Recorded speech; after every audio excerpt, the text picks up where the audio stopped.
Water, when unmanipulated, is to find its level, so whether you look at a cup of water, a bathtub, a swimming pool, a lake, or the ocean, it's flat. Of course, natural motion is not considered and doesn't equal a curve.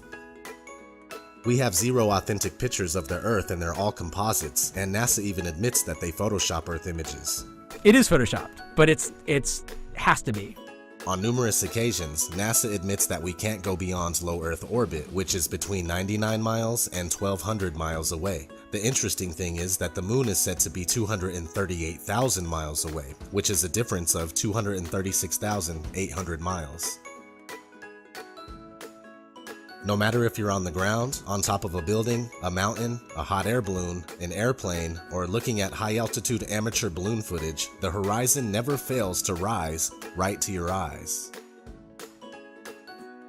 Whether you are looking at Toronto's skyline from Niagara on the Lake, 31 miles away, Chicago's skyline from Union Pier, 43 miles away, or even Oahu from Kauai, which is up to 108 miles away from center to center, or 73 miles away from the closest points. You will not see any curvature where it's supposed to be. According to the Pythagorean theorem, which states that the curvature of the Earth is 8 inches per mile squared, Oahu should not be visible whatsoever, but you can see the whole thing. In 1887, Albert Michelson and Edward Morley conducted what's known as the Michelson-Morley experiment. This experiment was attempting to prove the speculated motion of the Earth around the Sun, and when it failed, Albert Einstein was forced to form the theory of relativity to overcome this problem. In fact, anytime mainstream science is faced with undesirable results, they create a workaround, which isn't real science at all.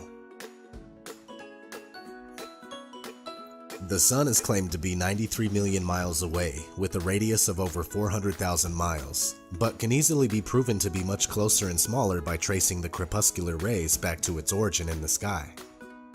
If the Sun were indeed 93 million miles away, it would simply be impossible to have angled sun rays, as they should all consistently come in straight. According to the globular theory, a lunar eclipse occurs when the Sun, Earth, and Moon are in a direct line, but it is on record that since about the 15th century, over 50 eclipses have occurred while both the Sun and Moon are visible above the horizon. F.H. Cook, The Terrestrial Plane. It's a common misconception that the shadow of the Earth causes moon phases. Even the pastors and priests of the science religion readily admit this fact.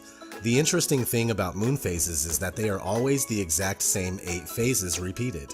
But if we were circling around the Sun, these 8 phases would inevitably be reversed from the summer to winter seasons.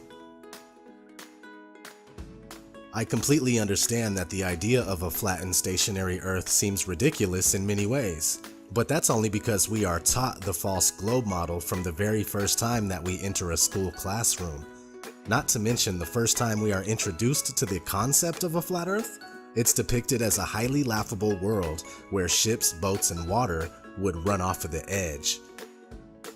So I do get it, but it's all part of the deception. I've spent 30 years of my life believing that we were on a spinning globe.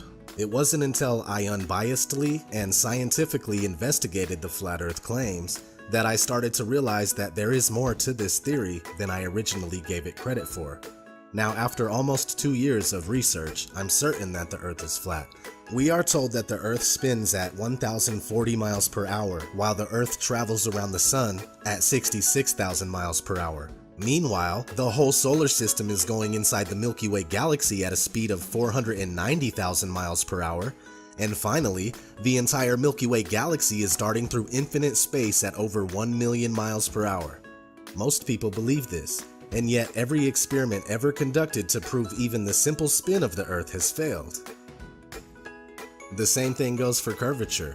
It's never been proven, and the only time we see it is in movies, NASA CGI, or when we're looking through a distorted fisheye lens. With all that said, please continue to research critically and don't be afraid to ask reasonable questions and speak out.